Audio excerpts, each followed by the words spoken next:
Exploitation illicite de minerais en République démocratique du Congo, Maître Pascal Nyimbo Muyumba, DGA du Centre d'expertise, d'évaluation et de certification de matières précieuses et semi-précieuses CEC et coordonnateur de la Commission nationale de lutte contre la fraude minière CNLFM, a levé dernièrement le voile sur ce dossier au Conseil de sécurité des Nations Unies.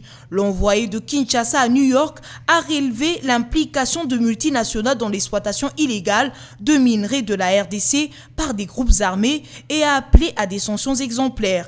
Les groupes armés d'acheter les munitions et les armes sur base de l'exploitation illégale des minerais. Et ces minerais entrent ici aux États-Unis, ce minerai des groupes armés entre en Europe.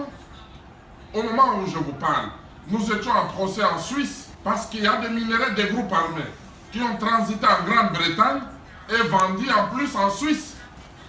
Plus de 3 tonnes d'or. Mais si le comité cherche vraiment à aider la République démocratique du Congo, mais il faut d'abord commencer à arrêter les multinationales qui encouragent les activités des achats illégaux de minerais dans notre pays.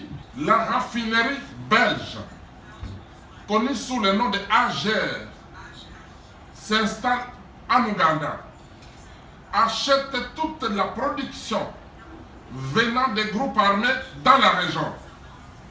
Et ces minerais entrent en Europe. Cette raffinerie n'est pas sanctionnée. Est-ce que ce n'est pas encourager la criminalité, le viol du peuple congolais? Chez nous, le comité ne souligne pas ça. Ou alors on joue au double jeu, ou alors on est sincère.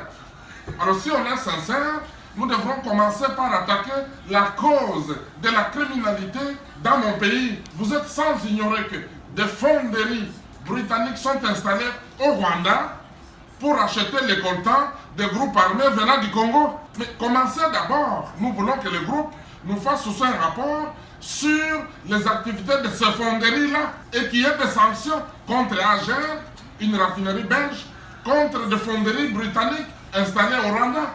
Parce que les groupes armés exploitent et exportent vers le Rwanda. En ce qui concerne les coltans et cassiteries, nous avons saisi plus de 33 tonnes maintenant là, qui étaient en destination du Rwanda parce que ça venait des groupes armés Nyatura, qui sont les Hutus, dans le Massissi. Le dossier est pendant. Nous déplorons plus de 13 conteneurs qu'on voulait arrêter, mais sortis frauduleusement vers le Rwanda. Le Rwanda nous a déjà restitué plus de 80 tonnes de cassiterie entrées frauduleusement que les groupes armés ont amené.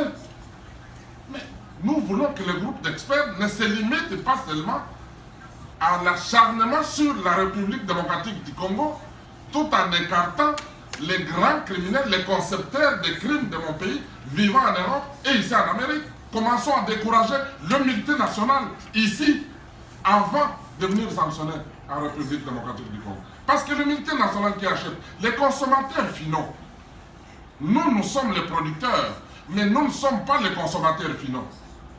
Les consommateurs finaux se trouvent ici. Ils achètent. Nous avons dénoncé ici 90 kilos d'or entrés aux États-Unis par un faux certificat signé par un membre des Nations Unies. Mais vous n'en parlez pas. Le comité n'a pas soulevé la destination de l'or. Quant à une quelconque complicité des FRDC sur l'exploitation illicite de richesses du sous-sol congolais, le coordonnateur de la CNLFM explique. Sur les activités des groupes armés qui peuvent se retrouver avec le stock de militaires de la République.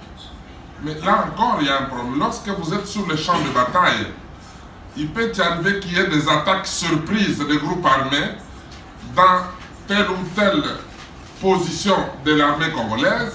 C'est normal que les groupes armés puissent posséder une arme de l'armée congolaise. Lorsque l'armée congolaise attaque les groupes armés, ils fuient, d'autres nous capturons, ils déposent les armes. Ça ne signifie pas qu'ils nous donnent ces armes comme cadeau, ou ils viennent pour récupérer les armes chez nous comme si nous faisons des cadeaux. Non, non. Nous sommes en guerre contre ces groupes armés. N'oubliez pas aussi que ces groupes armés étrangers qui sont chez nous, particulièrement les FDLR, sont entrés en République démocratique du Congo sur demande des Nations Unies. Alors nous avons besoin de l'appui des Nations Unies pour mettre fin à ces visiteurs dont les Nations Unies nous ont demandé d'accepter chez nous.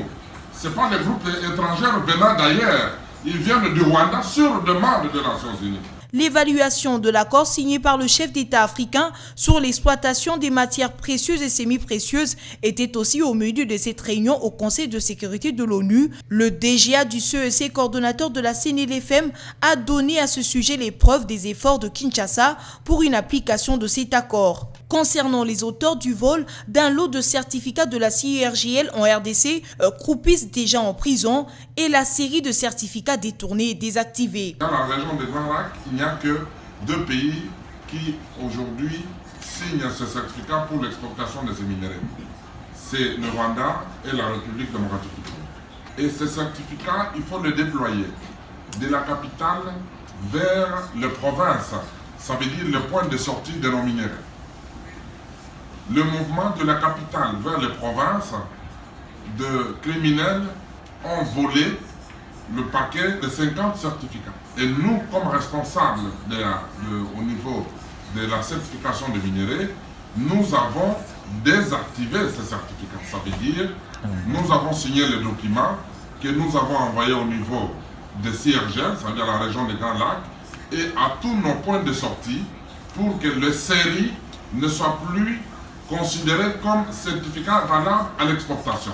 Nous avons désactivé les séries de ces certificats chez nous. Ça ne peut plus être considéré comme certificat valable à l'exportation de minéraux. Et nous ne sommes pas arrêtés là-bas. Nous avons arrêté les voleurs de ces certificats.